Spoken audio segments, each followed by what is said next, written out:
to me.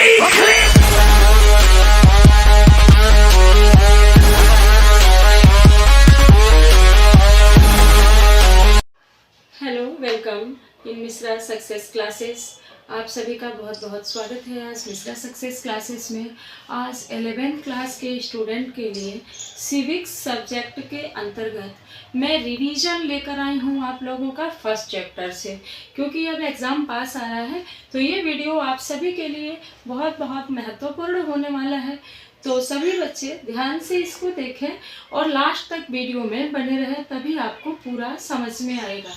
तो आज हम देखते हैं नागरिक शास्त्र क्लास 11th खंड का संविधान क्यों और कैसे। हमारे फर्स्ट चैप्टर का यही नाम है, संविधान क्यों और कैसे। तो सबसे पहले तो आइए हम जानते हैं संविधान होता क्या है। तो संविधान क्या है, आज का हमारा क्वेश्चन है, संविधान क्या है या संविधान किसे कहते हैं। तो किसी देश का शासन जिन नियमों से चलाया जाता है उन नियमों व सिद्धांतों के समूह को संविधान कहते हैं। यानी आप सब लोग जानते हैं कि हर देश किसी न किसी नियम कायदे कानून से बंधा होता है, तभी हम सुचारू रूप से देश का प्रशासन चला सकेंगे। तो इस तरह से जो नियम होते हैं, जो कानून होते हैं और उसका जो समूह है, उसे ही संविधान के नाम से जाना जाता है। अब हम देखेंगे कि संविधान कुछ ऐसे बुनियादी सिद्धांतों का समूह है, यानी कुछ सिद्धांत हैं जो निश्चित बुनियादों पर टिके हुए हैं।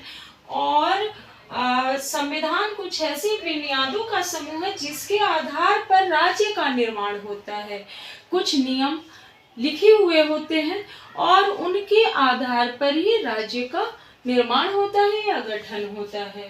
अतः लास्ट में हम कह सकते हैं कि संविधान वह सत्ता है जो सर्वप्रथम यानी सबसे पहले संविधान बनाने का ढांचा प्रस्तुत करता है। तो मेरे समझ से आप लोग समझ गए होंगे, संविधान उन लिखित कानूनों का एक समूह है जिसके आधार पर शासन प्रशासन चलाया जाता है। आपने देखा है कि छोटी सी गृहस्थी घर चलाने के लिए भी हम क्या करते हैं, कुछ रूल रेगुलेशन होता है जो हमारे बड़ों के द्वारा बनाया जाता है और उसी के साथ साथ हम अपना रूटीन शुरू करते हैं, तभी हम सक्सेस हो पाते हैं। जैसे कि अर्ली मॉर्निंग जगना, फिर उसके बाद से अपना दिनचर्या स्टार्ट करना, भगवान का नाम लेना, फिर बाकी के काम करना, हमारा टाइम फिक्स होता है। ठीक इसी तरह से देश के प्रशासन के लिए जब छोटे से घर के लिए कानून चाहिए, नियम चाहिए, तो इतने बड़े देश को चलाने के लिए भी कुछ नियम चाहिए, कुछ समूह चाहिए। तो जिस पुस्तक के जरिए जिन नियमों को, जिन कानूनों को देश के लिए बनाया गया, उसी का नाम संविधान है। और हम बात कर लेते हैं अपने देश की, तो भारत का संविधान एक संविधान निर्मात्री सभा के द्वारा बनाया गया, आप सभी लोग जानते हो। और हमारा संविधान 2 वर्ष 11 माह 18 दिन में संविधान निर्मात्री सभा के द्वारा बनकर संपूर्ण हुआ। अब इसी के साथ हम ये देख लेते हैं कि भारतीय संविधान की विशेषताएं क्या हैं, क्योंकि हमारा देश बहुत बड़ा है और इस बड़े से देश में जो संविधान बना है उसकी कुछ मुख्य बिंदुएं हैं, कुछ खास विशेषताएं हैं जो हमें सबसे अलग करती हैं।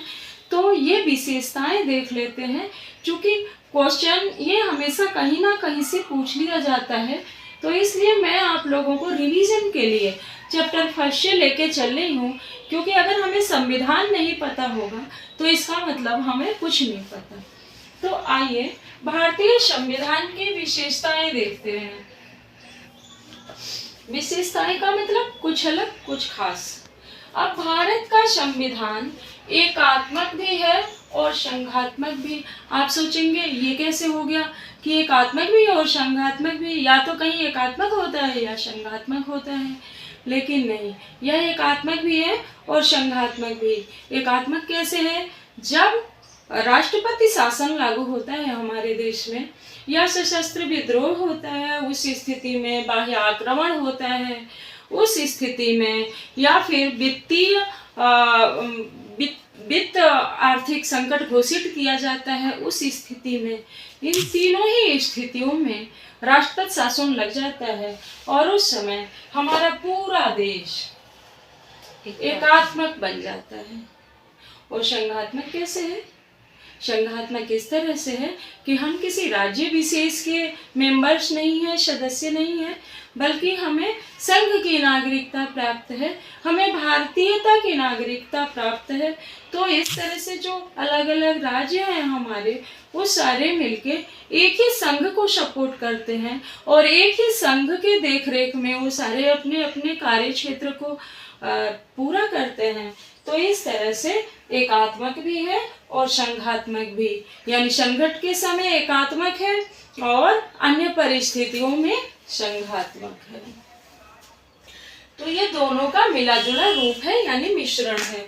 नेक्स्ट हम देखेंगे इकहरी नागरिकता, यानी हमें राज्य विशेष की नागरिकता नहीं मिलती है। यद्यपि हम कहेंगे कि हम अभी उत्तर प्रदेश के निवासी हैं, लेकिन यूपी की हमें कोई नागरिकता नहीं है। हमें कौन सी नागरिकता? हमारे पहचान पत्र पे भारतीयता, यानी हम इंडियन हैं।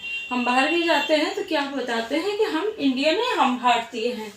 तो इस तरह से इकहरी नागरिकता है। अब पॉइंट 3 देख लेंगे कि देश की सर्वोच्च सत्ता जनता में निहित है। अब आप कहेंगे ये कैसे हो गया भाई? सर्वोच्च सत्ता तो प्रधानमंत्री में है, राष्ट्रपति में है, ये तो जनता में बता रहे हैं। हाँ जी, बिल्कुल सही सुना आपने। देश की सर्वोच्च सत्ता जनता में निहित है। वो इस तरह से कि वोट डालने का अधिकार हम सभी का है। तो भारत का जो शासन है वो जनता के लिए, जनता के द्वारा और जनता के हित में है। यानी लोग, पब्लिक अपने मर्जी से अपना प्रतिनिधि चुनती है और उस प्रतिनिधि को उच्च पद पर बिठाती है। और एक बात और भी है कि जब चाहे वो सरकार स्थगित भी कर सकती है। तो भारत देश की सर्वोच्च सत्ता इस तरह से जनता के हाथ में है, क्योंकि अध्यक्षात्मक शासन है, वंश परंपरा या राज्य परंपरा नहीं है। अब चौथा पॉइंट हम देखेंगे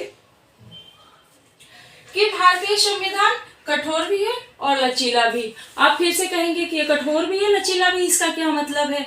तो कठोर किस वजह से है? भारत का संविधान कठोर इस तरह से है कि भारत के संविधान में संशोधन करना आसान नहीं है।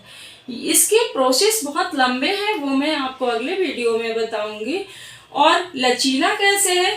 तो लचीला इस तरह से है कि भारत का जो संविधान है वो बहुत सारे नियमों को, कानूनों को सारगर्भित करता है। और वो नियम ऐसा नहीं है कि अब परिवर्तनशील है, जो संविधान बनाने के समय बना वही रहेगा, नहीं। संविधान की प्रस्तावना में स्पष्ट किया गया है कि आवश्यकता अनुसार संविधान में संशोधन होते रहते हैं। तो उस संशोधन के जरिए हम अपनी जरूरत के हिसाब से संशोधित करके कानून बना लेते हैं, वो लचीला हो गया। अब हम नेक्स्ट देखेंगे और लास्ट देखेंगे स्वतंत्र न्यायपालिका। जैसा कि आप जानते हैं कि विधायिका 3 अंगों से मिलकर बनी होती है, कार्यपालिका, व्यवस्थापिका और न्यायपालिका। कार्यपालिका व्यवस्थापिका के प्रति जिम्मेदार होती है, जवाबदेह होती है, और व्यवस्थापिका जो है वो कार्यपालिका के लिए, और ये दोनों मिलके न्यायपालिका के लिए रेस्पॉन्सिबल होती है। लेकिन न्यायपालिका किसी के प्रति जवाबदेह नहीं रहती। भारत के संविधान में न्यायपालिका को सर्वोच्च स्थान प्राप्त है। तो इस तरह से भारत के संविधान में स्वतंत्र न्यायपालिका की व्यवस्था की गई है। उसे किसी के आगे झुकने की या डरने की या जवाब देने की कोई जरूरत नहीं है। तो आज तो हमने देखा संविधान क्या है और ये देखा कि संविधान की विशेषताएं। अब हम नेक्स्ट वीडियो में नेक्स्ट टॉपिक पढ़ेंगे। आज के लिए बस इतना ही। अगर आपको वीडियो अच्छा लगा हो तो इसको लाइक कर दें, शेयर कर दें, और कमेंट बॉक्स में अगर आपका कोई क्वेश्चन है तो ज़रूर पूछें, उसे हम सॉल्व करेंगे।